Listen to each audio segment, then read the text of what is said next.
Assalamualaikum warahmatullahi wabarakatuh. Waalaikumsalam warahmatullahi wabarakatuh. Al-Fatihah.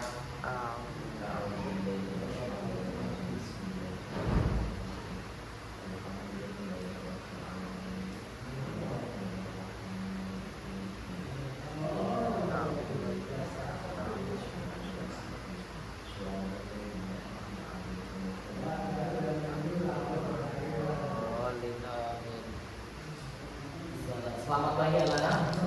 Ya, selamat pagi Pak. Sehat semuanya? Alhamdulillah sehat. Oke. Ada yang tidak berangkat? Ada Pak.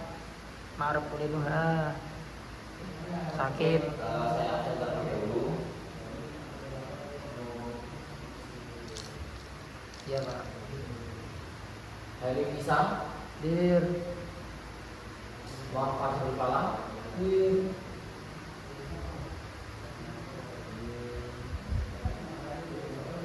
Haris Nasrul Haq, Dir. Safik Ghazali, Dir. Putra Mudin, Hadir. Raya Maulana Wijaya. Hadir. Oke. Hari ini kita membahas tentang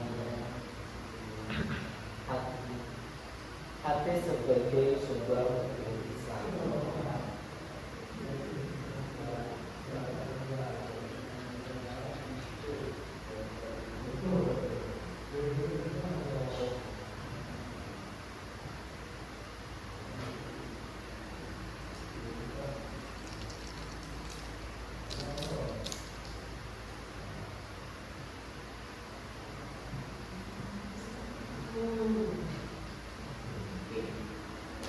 Hadis sebagai sumber hukum Islam.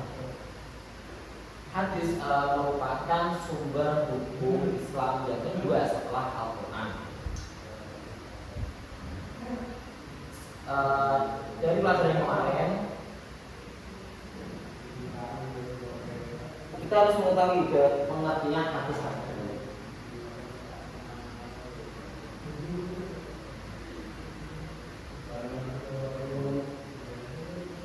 Ada yang ingat pengertian hadis kemarin, cara bahasa dan istilah? Hadis adalah segala sesuatu yang dari Nabi. Ya, hadis adalah segala perkataan, perbuatan, dan ketetapan Nabi. Secara bahasa hadis adalah berita, kabar,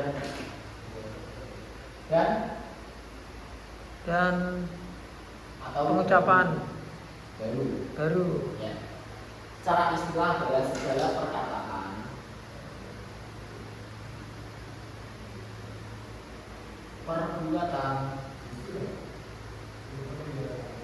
dan ketetapan.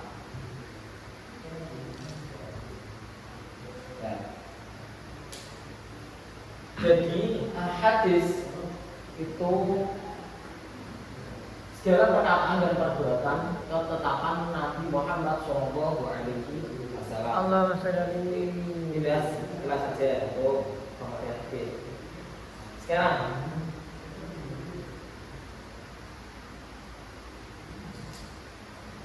klasifikasi hadis.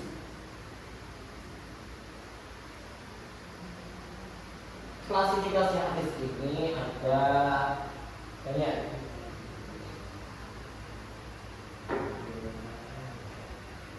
Yang pertama adalah apa ya? Coba dibaca. Ya, pertama adalah hadis qauli, fi'li, takriri, maupun dan mursal. Hadis qauli atau hadis qauli adalah sama dengan ada perkataan Nabi Muhammad SAW. Adapun hadis fi'li adalah perbuatan Nabi Muhammad Shallallahu Alaihi Wasallam. Hadis takwiri. Hadis takwiri adalah hadis persetujuan Nabi Muhammad Shallallahu Alaihi Wasallam. Selanjutnya fungsi hadis. Fungsi hadis. Fungsi atau peran, ya, peran hadis. Fungsi hadis dan peran ini sangat banyak. Salah satunya adalah hadis sebagai penjelas. Jelas hukum. Penjelas. Oh ya. Maksud kata penjelas ini adalah dalam Al-Quran itu dijelaskan beberapa hukum yang kurang jelas, bukannya kurang jelas, tapi diperjelas oleh hadis. Contohnya, sholat, ya. Contoh sholat. Dalam Al-Quran dijelaskan bahwasanya sholat itu diperintahkan hanya sholat saja, ya.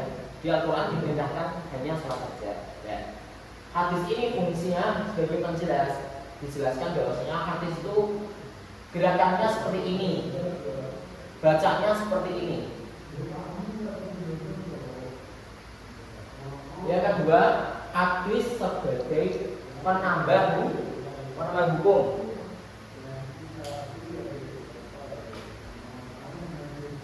Ya. Menjelaskan hukum atau menambah hukum.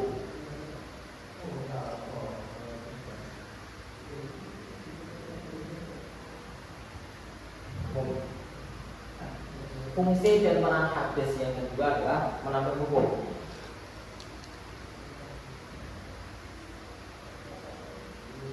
Hadis mengatur masalah yang tidak diatur dalam Al-Quran. Jadi juga banyak hukum yang berasal dari hadis, ya, berasal dari hadis. Dalam ini dijelaskan dalam ayat. Coba kita lihat. Hadis merupakan fungsi hadis salah satu adalah mengatur masalah yang tidak diatur dalam Al-Quran.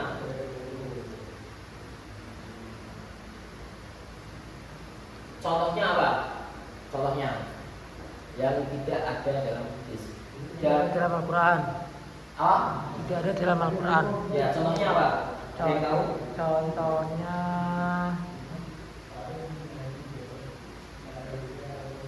Contohnya apa? Iya, belajar tadi malam ya. Ya, langsung saja. Memakan biawak. Apa? Memakan biawak. Dop. Oh ya, memakan biawak. Contohnya makan atau dop. Dop itu termasuk salah satu termasuk kadal Arab, ya, termasuk kadal Arab yang tidak dijelaskan dalam Al-Quran. Namun dalam hadis itu dijelaskan bagaimana hukumnya. Contohnya ini, ada sahabat itu memakan hewan atau jenis kadal. Dia melaporkan kepada Nabi Muhammad SAW.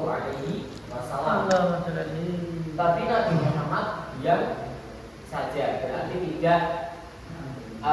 tidak menghukumnya haram atau tidak, sebagai tengah-tengah lah. Dia juga diperbolehkan. Oke.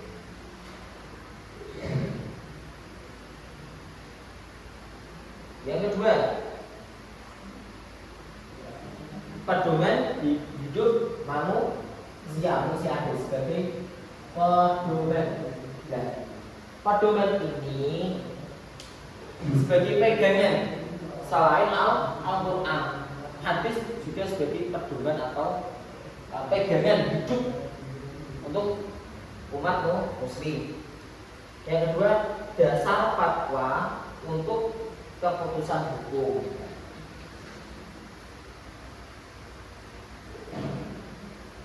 Fatwa, hadis sebagai dasar hukum fatwa atau sebagai dasar hukum para ulama.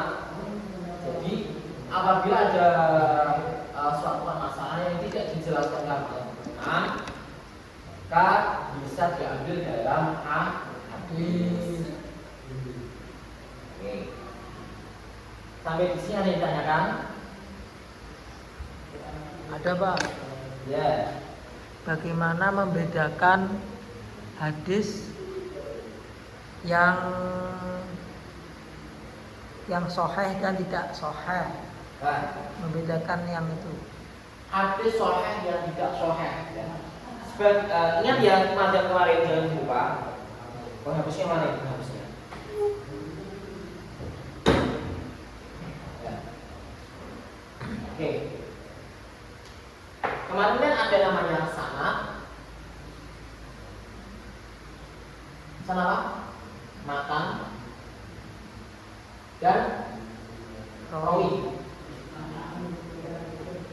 Sanad apa? Sanad adalah rantai. Nah, rantai. Jadi hadis ini diciptakan oleh sahabat ini seratan sahabatnya sampai kanjeng Nabi Muhammad SAW. Allah Itu ingat, apabila matanya itu terputus, nah itu harus dipertanyakan apakah sahih hadisnya. Ingat ya. Yang kedua matan ini terkadang beberapa sahabat itu berbeda. Artinya hanya berbeda sedikit lah dalam penjelasannya. Dan rawi ini adalah orang yang meriwayatkan. orang yang meriwayatkan. Kita berpedoman kepada siapa? Imam Bukhari dan Muslim. Ya. Ingat, jadi dalam hadis ini jangan kita terlalu mudah mengambil sebuah hadis. Dilihat terlebih dahulu syaratnya, matan dan rawinya. Ingat ya. Oke, Pak. Ada yang tanyakan lagi? Sampai sini paham? Ya, paham. Oke. Sekarang anak-anak bisa kerjakan LKS halaman 51 itu, ya. Bisa dikerjakan. Kalau sudah nanti dicocokkan bersama-sama. Oke. Oh maaf, ini saya ada rapat, saya tinggal dulu. Apa? Jangan guyon ya, jangan guyon. Harus mengerjakan, nanti ketua kelasnya tolong dibangunir bisa untuk mengumpulkan di meja saya. Oke, Pak, siap. Oke, saya akhiri. Wassalamualaikum warahmatullahi wabarakatuh.